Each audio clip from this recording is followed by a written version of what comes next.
it's just something you've got to go through. If you can't do even those basic things and push through something as small as discomfort, then there's not really much help for you, and you probably just need to have a look in the mirror.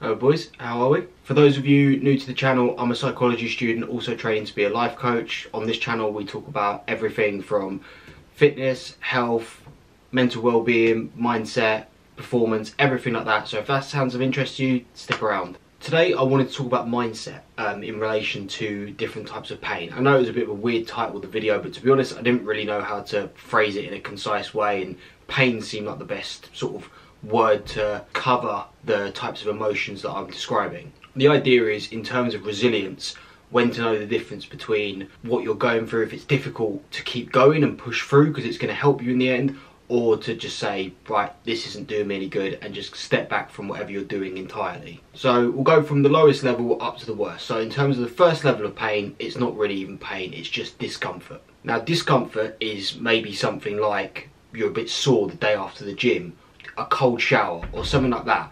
If you're going for a run or something like that and you're not in agony, you're just a bit out of breath, that's discomfort. And that is something where if you're bothered by that, frankly you're probably being a bit pathetic. It's not something that's going to do you any serious damage, it's not going to hurt you, you're just uncomfortable. There is way worse situations that you could be in.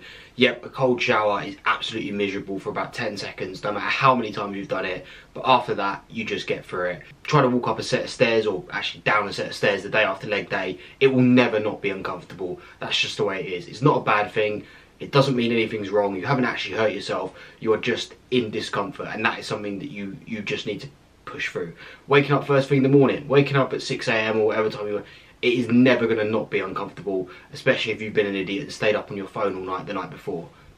It's just something you've got to go through. If you can't do even those basic things and push through something as small as discomfort, then there's not really much help for you, and you probably just need to have a look in the mirror. The second level is sort of one level up, I guess, is growing pain / sort of stinging pain. Example of something like growing pain is when you're actually in the gym lifting the weights and it's hurting, or if you're actually out doing the run and your legs are in pieces. That's sort of what the growing pain is, where you're going through something but it's breaking something to sort of rebuild it. Even for an example, maybe sat there, if you're working all day, whatever you're doing, editing videos, writing an essay, writing whatever you need to do, and you're starting to get them little headaches, your eyes are starting to hurt. It's a different type of growing pain, but it's something that's necessary. You can't stop doing what you're doing. It is actual pain, but at the same time it's not sort of dangerous pain. You're not actually going to do serious damage or hurt yourself from going through it. It's just, it is growing pain. It's what you need to go through to push through. The second part of that, as I mentioned, is sort of stinging pain, and the best way I can describe that is, if you watch professional contact sport on TV, you see a lot of times where there's a collision, maybe in rugby someone takes a big hit, or in football someone sort of get kicked in the shin and they sort of lay down, they rub their shit, and it looks like they've really hurt themselves, but it's just an impact injury. Like, they haven't done anything serious, it's just an impact injury, and it really, like when you stub your toe or hit your funny bone or something like that, and for about 20 seconds it really hurts, but you just push through. It's not going to do any damage, it's not any long-term injury, it is just an impact injury or something like that, where it is absolute agony for 10-15 seconds, and then you sort of rub it a bit better or get some ice on it or whatever, and you're fine.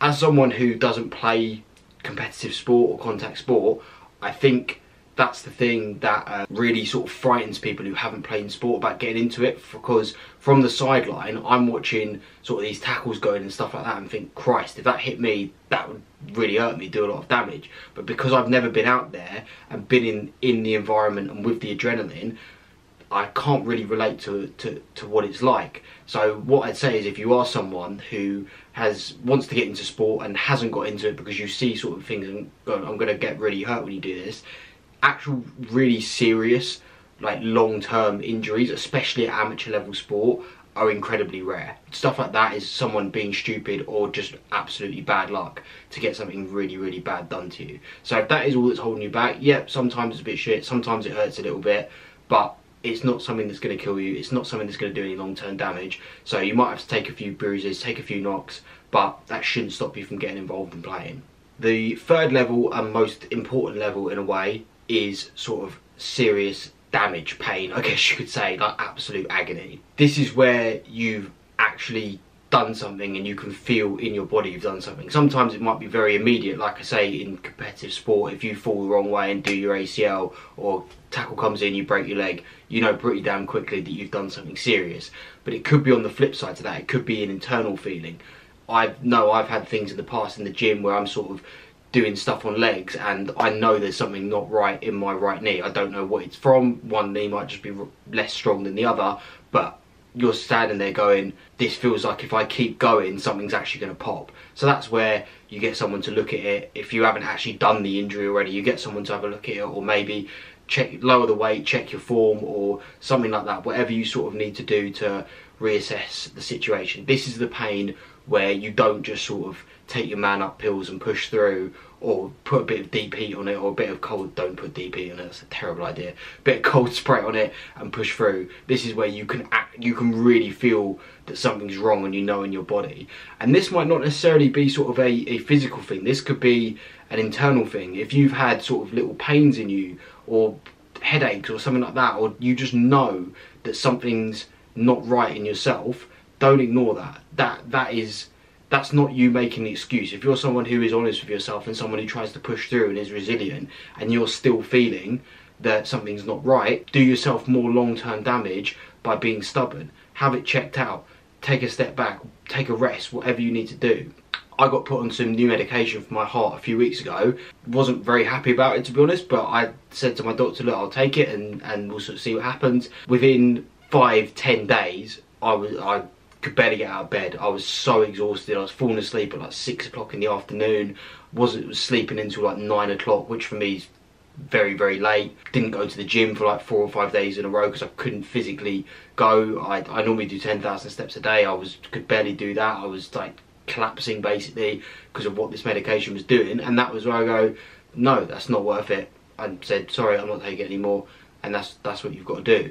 Again, as I said, it doesn't have to be physical. It could be in your mind. If you are in a place where, I don't like using the word depression, but if you are in sort of that place where something is just in your head, it's at the back of your mind, and if you're having bad dreams or falling asleep and not sleeping very well and there's just something nagging away, don't ignore that. Your intuition it's not a myth. Intuition is not a myth. Your brain is set up to detect very, very micro things. It knows when something's wrong. And when you are sort of in that dark pit mentally, it is normally because of something. It's not because of something you're doing. It's normally because of something you're not doing, if that makes sense. There's things that you need to look at and assess that you're not looking at and taking the time to work on. So that's sort of the final level of pain where you know it's serious. You need to take a step back, recover, see a specialist or whatever.